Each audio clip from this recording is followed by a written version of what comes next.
too, and all of this stuff that's going on right now for us in the W, it wouldn't happen because of her, so just grateful for her, excited for her to be back and just back on the court with us. So y'all gonna see more Caitlin Clark basketball this season. Yeah, you hear that? All this stuff that's going on, it's because of her. It's because of her. Everyone is hyping the Indiana Fever as the WNBA's next rising powerhouse. But a bigger debate is being overlooked underneath the noise. What happens when the story everyone's been telling about the league's rapid transformation gets challenged in real time? The polished media narratives were always going to face pressure once growth accelerated this quickly.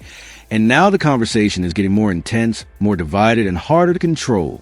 Welcome back to WNBA coverage.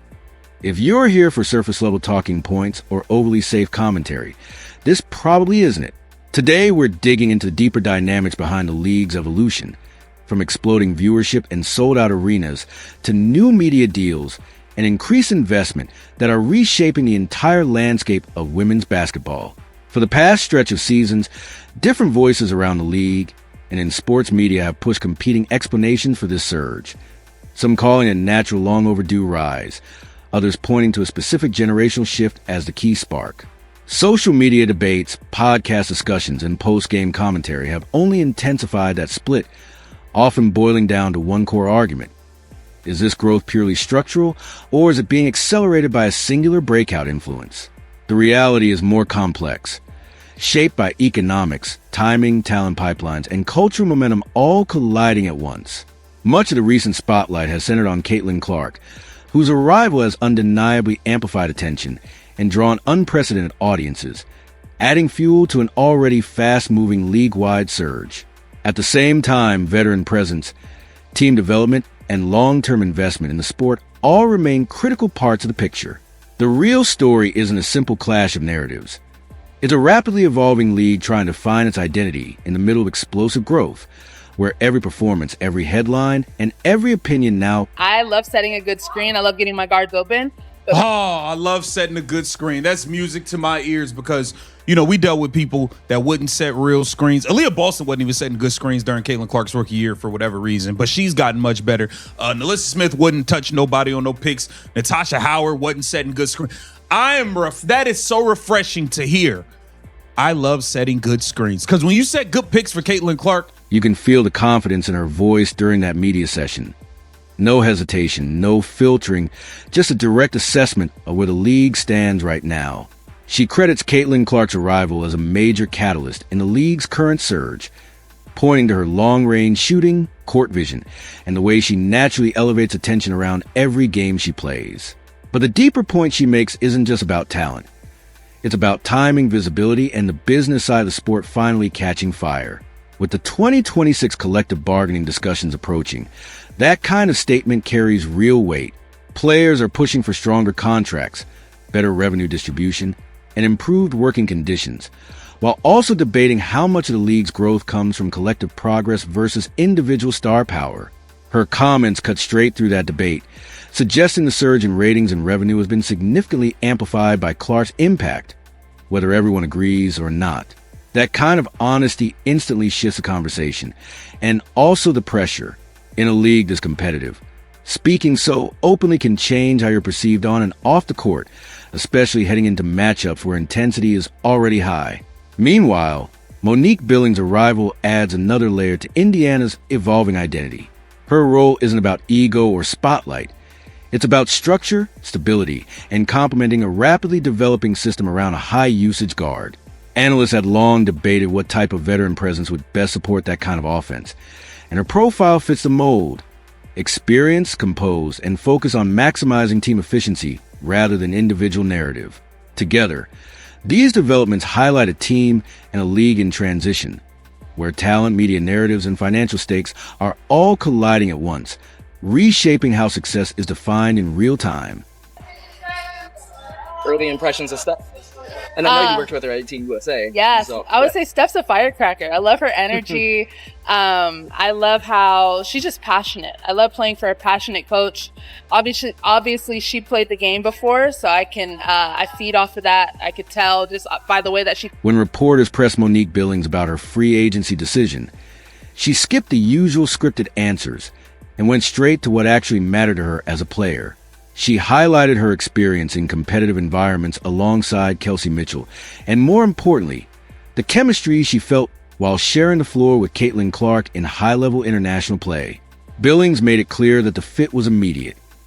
Her decision wasn't driven by headlines or speculation, but by how naturally the offense flowed when she played alongside a guard who sees the game at an elite pace. That kind of statement carries real weight, because it comes from a veteran who has played in multiple systems and understands what real on-court compatibility looks like. What stood out most was her emphasis on timing, spacing, and anticipation, how quickly the ball moves, how precisely it's delivered, and how instinctive the reads become when everything clicks. That directly challenges the idea that top players avoid playing with high-usage, attention-heavy guards. Instead, it suggests that the most competitive athletes actively seek environments where efficiency and opportunity are maximized. Her perspective also reframes some of the early growing pains from last season, where timing mismatches and misreads occasionally disrupted offensive flow, not as criticism, but as a natural adjustment curve to play with an unusually fast processing guard. With Billings in the system, Indiana added a layer of experience and physical reliability that should help stabilize those moments and turn split-second reads into consistent production. And buried inside her comments is something fans should be paying attention to: her emphasis on screening, spacing, and off-ball movement, the kind of fundamentals that quietly unlock elite offenses. When Monique Billings was asked about running pick-and-roll actions with elite guards, her reaction was immediate and genuinely enthusiastic. She made it clear that the fundamentals mattered to her most: setting solid screens, creating clean separation for ball handlers, and doing the physical work that turns good possessions into great ones. That kind of mindset speaks directly to one of Indiana's biggest offensive issues from last season, where the screen setting around Caitlin Clark often lacked consistency, timing, and physical commitment. Too many actions broke down early. Screens were soft or mistimed, and defenders were allowed to stay attached instead of being forced into real decisions. With a shooter like Clark, even a small window of space can completely change a possession, which makes the quality of screening a critical part of the entire system. Billings brings a different level of intent to that role. She understands how to occupy defenders, how to hold contact, and how to create the split-second advantages that elite offenses are built on. That opens the door to more advanced actions, where defenses are forced into impossible choices. Either help off shooters and give up threes, or stay home and allow slip cuts and rolls to the rim for easy finishes. It's the kind of connectivity that can elevate a simple pick and roll into a layered read-based system. Still, even with improved chemistry and clearer roles, the real test for Indiana won't come in practice or early season momentum. It will come when the game slows down, pressure rises, and opponents start targeting every weak link in the structure. Against disciplined defensive teams like the Las Vegas Aces or New York Liberty, adjustments will be constant and unforgiving. In those moments, execution alone won't be enough. Adaptability, composure, and leadership will matter just as much. And ultimately, how the Fever respond when everything is being disrupted will say more about their true ceiling than any training camp narrative ever could. Monique Billings didn't hesitate when describing Stephanie White, calling her a firecracker and highlighting her intensity, passion, and non-stop energy on the sideline. On paper, the hire makes clear sense: a proven, defense-first coach stepping into a roster that has struggled badly on that end of the floor. Last season exposed major breakdowns. Transition defense was inconsistent. Rotations were often late, and opponents repeatedly punished weak side coverage errors. White, by contrast, built a reputation in Connecticut for disciplined schemes, physical resistance, and a system that demands full accountability on every possession. But the real question isn't whether she can coach defense. It's how she adapts to a completely different offensive reality. Leading a structured, methodical team is one thing. Managing a fast-paced, high-visibility offense built around a generational guard is another. The tension comes from philosophy. White is known for structure, control, and carefully organized half-court execution, while Indiana's biggest strength lies in improvisation, pace, and elite read-making from its primary ball handler. That's where the challenge begins. When playoff-level defenses start throwing unpredictable coverages, traps, zones, and disruptive schemes, the margin for coaching interference gets razor-thin. The key decision becomes whether the system bends or breaks under pressure, or whether it adapts in real time. History in sports is full of situations where rigid structure clashed with elite creative talent, often limiting rather than unlocking it. That's why the responsibility this season is twofold. White must absolutely stabilize the defensive identity and build a foundation that survives non-star minutes.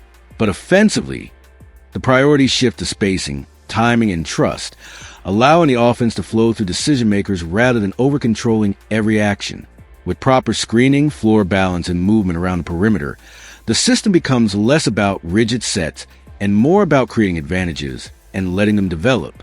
If that balance is achieved, Indiana gains something dangerous, a team that can defend with structure but attack with freedom.